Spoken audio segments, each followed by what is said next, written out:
3 de mayo de 1945, 2:27. Pueblo de Suri, centro de Okinawa.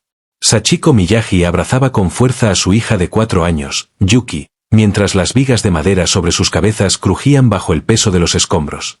El bombardeo de artillería estadounidense había terminado hacía 20 minutos, pero su casa se había convertido en una tumba. Estaban atrapadas bajo restos que parecían hacerse más pesados a cada minuto. Por la abertura donde antes había estado la ventana de la cocina, Sachiko escuchaba voces hablando en inglés. Los soldados americanos estaban en el pueblo. Según todo lo que les habían dicho los policías militares, aquello significaba violación, tortura y muerte para cualquier civil que encontraran los demonios. Cubrió la boca de Yuki para que no emitiera ningún sonido que delatara su escondite.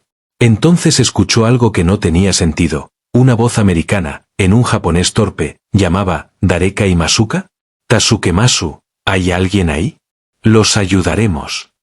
Cuando el soldado raso Danny Kowalski, de Detroit, se arrastró entre los escombros y las encontró, Sachiko pensó que había llegado su final. Pero, en lugar de matarla, el joven levantó con cuidado la viga que aprisionaba sus piernas y cargó a Yuki hasta ponerla a salvo, antes de volver por su madre. Mientras el fuego de ametralladora resonaba sobre sus cabezas desde las posiciones japonesas, Kowalski las protegió con su propio cuerpo y las condujo hacia una estación de ayuda estadounidense para civiles. Para quienes habían sido adoctrinados a esperar una masacre de manos de los demonios americanos, la revelación más impactante de la derrota no vino de la brutalidad, sino de presenciar cómo soldados enemigos arriesgaban sus vidas para proteger justamente a quienes se suponía debían exterminar. La propaganda del miedo había sido sistemática. Los civiles de Okinawa fueron condicionados a temer la captura estadounidense para evitar la rendición y asegurar la resistencia, incluso cuando la derrota militar era inevitable. Durante meses, las transmisiones de radio, los anuncios militares y las reuniones comunitarias retrataron a los americanos como monstruos subhumanos que cometían atrocidades por placer. Se enfatizó el odio racial, describiéndolos como demonios mestizos sin honor, compasión ni emociones humanas. Los niños aprendieron canciones que glorificaban a los japoneses que preferían la muerte antes que la deshonra de caer en manos enemigas. En las escuelas se enseñaba que ser capturado significaba destinos peores que la muerte, tortura, mutilación y degradación, de modo que el suicidio era la única salida honorable. Los líderes de aldea repetían órdenes militares. Cualquiera que mostrara banderas blancas o intentara rendirse sería ejecutado como traidor al emperador. Las familias recibían armas y venenos distribuidos expresamente para suicidios colectivos. Cuando las fuerzas estadounidenses se acercaban, la manipulación psicológica era tan profunda que muchos creían genuinamente que la muerte era preferible al contacto con los americanos, a quienes consideraban peores que demonios. Así, muchas familias se suicidaban en lugar de arriesgarse a ser capturadas. En la realidad del combate, los soldados estadounidenses que avanzaban por los pueblos de Okinawa se encontraron con comunidades de civiles aterrorizadas por su propio gobierno para elegir la muerte antes que la rendición. Descubrir familias que se habían quitado la vida en lugar de aceptar la protección americana tuvo un impacto psicológico profundo en soldados que jamás imaginaron que su sola presencia provocaría respuestas tan trágicas. La guerra urbana, necesaria para eliminar posiciones defensivas japonesas, inevitablemente se libraba en áreas habitadas donde las familias no habían podido o querido evacuar.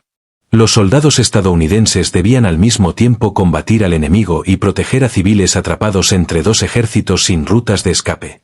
Aunque las reglas de enfrentamiento enfatizaban la protección de civiles, la realidad del combate la hacía casi imposible, sobre todo cuando las fuerzas japonesas usaban zonas residenciales como defensa. Muchos soldados nunca habían visto poblaciones civiles en campañas previas del Pacífico, pues aquellas se habían dado en islas guarnecidas solo por militares. La presencia de familias, ancianos y niños exigía ajustes tácticos y psicológicos para hombres entrenados en guerra convencional. Los primeros rescates ocurrieron en abril y mayo de 1945, cuando las operaciones avanzaron por áreas pobladas. Estos encuentros sorprendieron a ambos bandos y desafiaron prejuicios sobre el carácter del enemigo. El cabo Bobby Martínez, de San Antonio, que llevaba 2 años combatiendo en el Pacífico, relató a su esposa que lo que más lo impactó en Okinawa no fueron soldados, sino familias aterradas escondidas en sótanos y casas destruidas. Estaban tan asustados que ni siquiera podían llorar al verlos llegar. Algunos intentaban suicidarse antes de ser capturados. Los soldados tuvieron que actuar con extrema calma y delicadeza para convencerlos de que no iban a hacerles daño. La reacción civil ante el contacto con americanos osciló entre el terror, el intento de suicidio y, gradualmente, la aceptación al comprobar que su intención era proteger, no dañar. Establecer confianza requería horas o incluso días de paciencia y de demostrar con hechos que los propósitos eran humanitarios. Los médicos militares descubrieron condiciones sanitarias mucho peores de lo que habían enfrentado en campañas anteriores. Muchos civiles llevaban semanas sin comida suficiente, agua limpia ni atención médica, escondidos mientras la infraestructura se derrumbaba. El sargento James Sullivan, entrenado para tratar heridos de combate, se encontró atendiendo niños desnutridos y ancianos al borde de la muerte. Sus suministros eran para traumas, no para deficiencias nutricionales ni enfermedades. Documentó niños con infecciones sin tratar, ancianos deshidratados y hambrientos, mujeres agotadas por cuidar de sus familias sin recursos. Les dieron lo que tenían, agua, comida, medicinas, pero era evidente que habían estado sufriendo demasiado tiempo. Esa atención médica, ofrecida sin distinción, se convirtió en una de las pruebas más poderosas de que los americanos valoraban la vida humana, incluso la de quienes habían sido enemigos. Las barreras lingüísticas obligaban a demostrar buenas intenciones con acciones más que con palabras. Gestos simples, dar agua, compartir comida, brindar atención médica, comunicaban preocupación humanitaria más allá del idioma. Los pocos soldados que hablaban japonés eran puentes culturales fundamentales. El sargento Robert Yamamoto, Nisei de California, descubrió que su uniforme estadounidense y su lengua materna derribaban prejuicios. Los civiles no podían creer que un japonés americano existiera. Al saber que su familia estaba a salvo en Estados Unidos, mientras él conservaba su cultura japonesa, se desmoronaba la propaganda que les habían inculcado. Las interacciones con niños resultaron aún más decisivas. La curiosidad y resiliencia infantil hacían que fueran más receptivos a la bondad, y su respuesta influía en los adultos. Dar caramelos, chicles o pequeños juguetes se convirtió en un símbolo visible de que los soldados tenían emociones normales y valoraban el bienestar de los niños.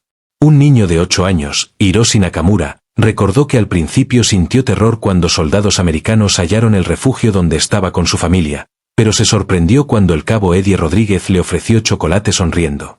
Tenía ojos amables, no ojos de monstruo, como nos habían dicho, recordó décadas después. Nunca había visto chocolate en su vida.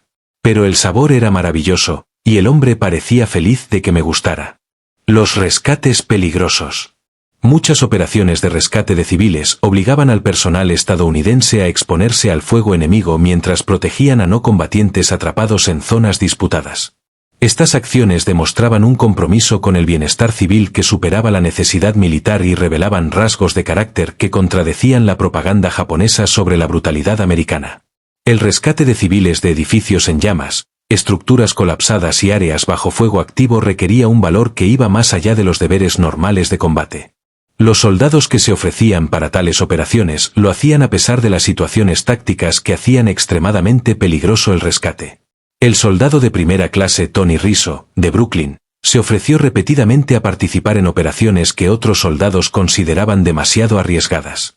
Su motivación provenía de experiencias personales en desastres urbanos que le habían enseñado técnicas para encontrar y evacuar personas atrapadas en edificios colapsados.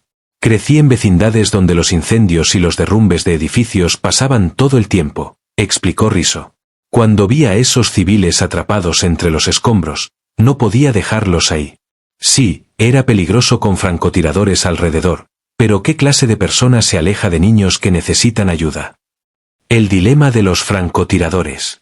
Los soldados estadounidenses que realizaban rescates civiles a menudo enfrentaban fuego de francotiradores japoneses, quienes dudaban en disparar mientras hubiera civiles en la línea de fuego. Esto generaba situaciones tácticas donde la protección de civiles ofrecía cierta seguridad a las operaciones de rescate, al mismo tiempo que creaba dilemas morales para los defensores japoneses.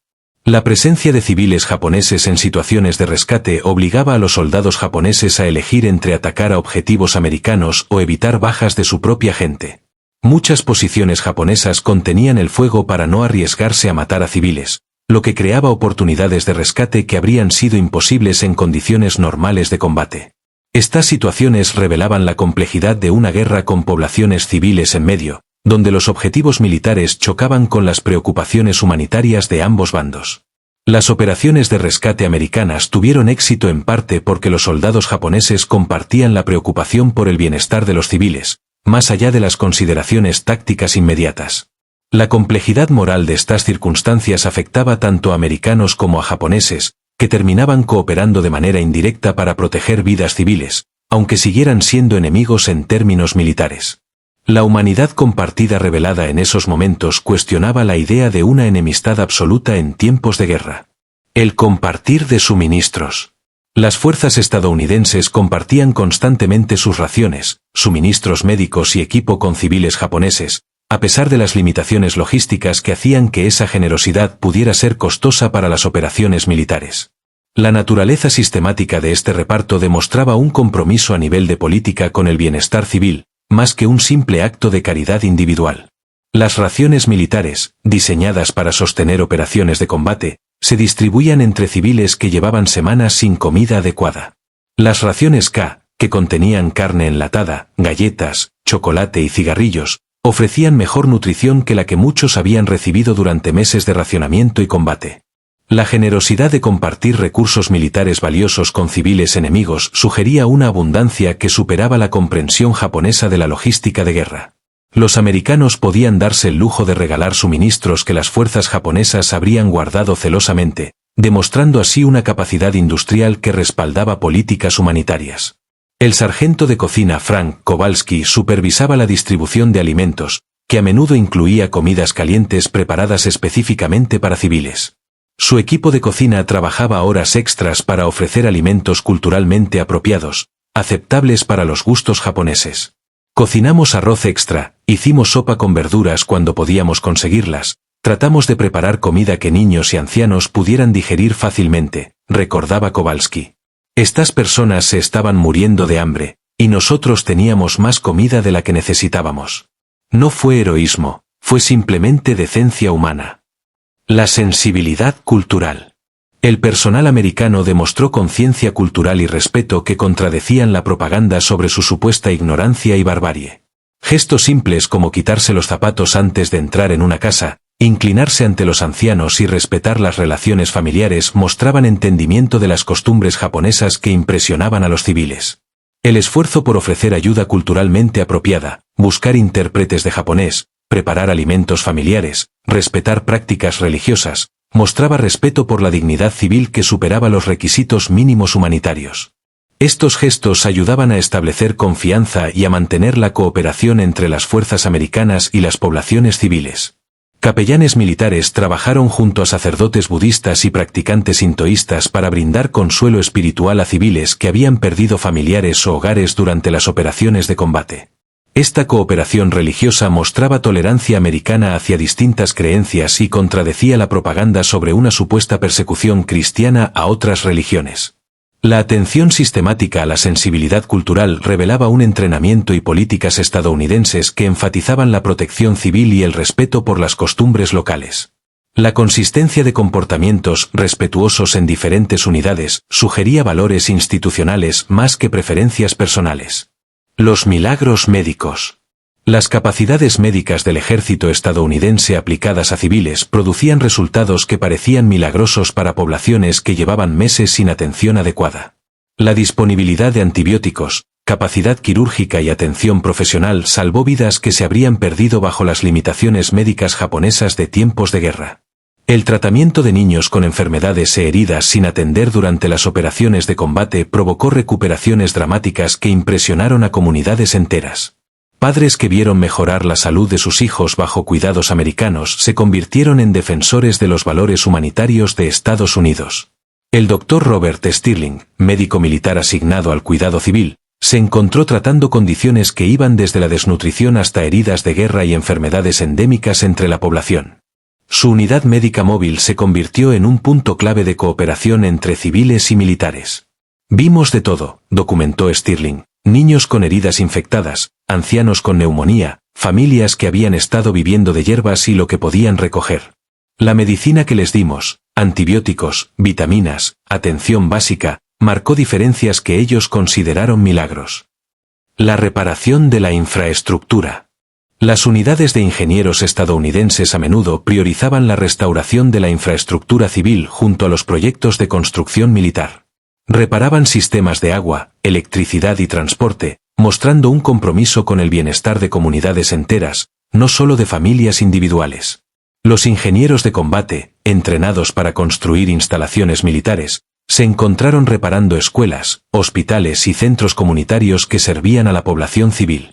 Estos proyectos requerían recursos y tiempo que podrían haberse dedicado a objetivos estrictamente militares. Pero fueron emprendidos porque el bienestar civil se consideraba estratégicamente importante. El enfoque sistemático en la reparación de infraestructura impresionó a los civiles japoneses, que observaron las capacidades organizativas y la disponibilidad de recursos de los estadounidenses. La eficiencia de las operaciones de ingeniería revelaba capacidades que superaban todo lo que la mayoría de los civiles había presenciado de su propio gobierno en tiempos de paz. El capitán William Hayes comandaba un batallón de ingenieros que reconstruyó plantas de tratamiento de agua, reparó sistemas eléctricos y restauró redes de transporte en todo el centro de Okinawa. Su unidad trabajaba día y noche para proveer los servicios que las comunidades necesitaban para su supervivencia básica. No solo estábamos ganando batallas, explicó Hayes a sus superiores, estábamos demostrando a esta gente que los americanos podían construir tanto como destruir, que nos importaban sus comunidades y su futuro, no solo derrotar a su ejército. El personal estadounidense estableció escuelas temporales y programas educativos para los niños civiles cuya educación había sido interrumpida por las operaciones de combate y las evacuaciones de sus comunidades. Estos programas proporcionaban estabilidad psicológica junto con instrucción académica en periodos de extrema incertidumbre. Militares con experiencia docente se ofrecieron como voluntarios para trabajar junto a educadores japoneses que habían sobrevivido a los combates, creando entornos educativos que combinaban recursos americanos con contenido cultural japonés. Este enfoque colaborativo demostraba respeto por las tradiciones intelectuales japonesas, al mismo tiempo que aportaba materiales y facilidades destruidos durante la guerra. La disponibilidad de libros, papel, lápices y otros útiles escolares impresionó a comunidades civiles que habían carecido de estos recursos durante meses. La inversión en la educación de los hijos del enemigo sugería una confianza americana en futuros pacíficos que trascendía los objetivos militares inmediatos. Los maestros que participaron en estos programas encontraron la experiencia gratificante a nivel personal, pese a los desafíos de la educación intercultural durante la ocupación militar. El entusiasmo de los niños japoneses por aprender creó interacciones positivas que influyeron en la actitud de los soldados hacia la población civil.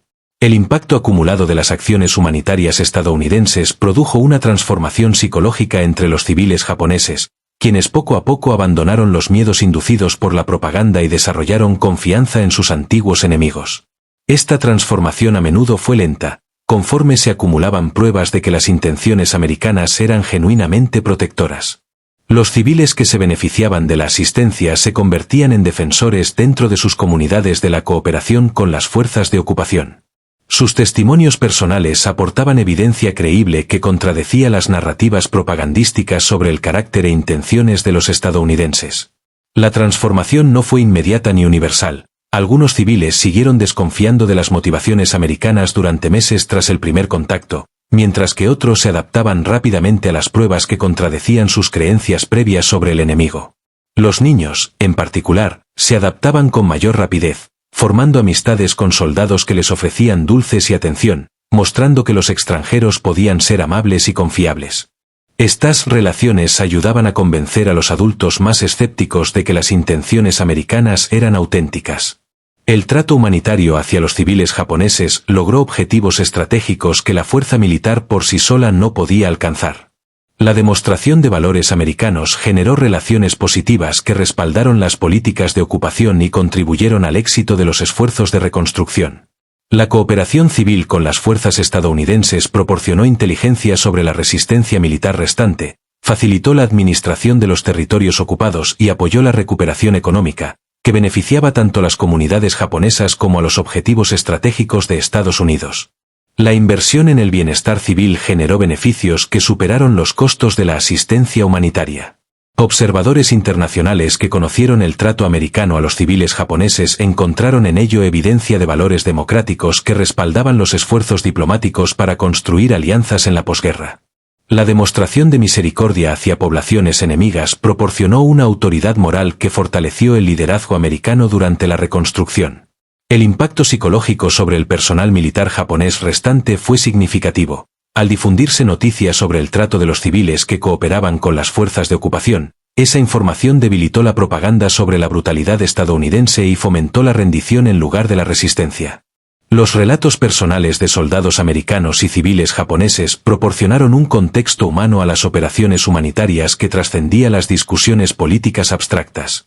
Estas historias revelaban la complejidad emocional de mostrar bondad hacia antiguos enemigos mientras se procesaba el trauma del combate. Muchos soldados estadounidenses luchaban con el desafío psicológico de proteger a personas cuyo gobierno había intentado matarlos apenas días o semanas antes. La transición de operaciones de combate a asistencia humanitaria requirió ajustes emocionales que algunos encontraron difíciles de manejar.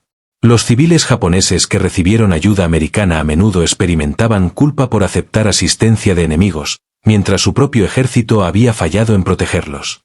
Las emociones complejas de supervivencia, gratitud y lealtad creaban conflictos psicológicos que requerían tiempo para resolverse. Las relaciones personales que se desarrollaron entre americanos individuales y familias japonesas crearon vínculos que perduraron mucho más allá de las crisis humanitarias inmediatas. Estas conexiones aportaron bases emocionales para una reconciliación política más amplia entre antiguos enemigos. La paradoja final de la conducta humanitaria americana en Okinawa residía en el hecho de que las mismas fuerzas capaces de destrucción masiva también demostraban una compasión extraordinaria hacia las personas contra las que habían combatido. Esta contradicción desafiaba las narrativas simples sobre la guerra y revelaba la complejidad del comportamiento humano en condiciones extremas.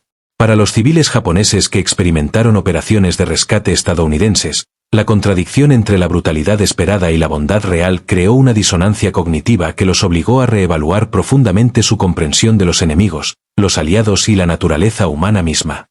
La experiencia probó que las personas podían trascender fronteras nacionales y diferencias ideológicas para reconocer la humanidad común.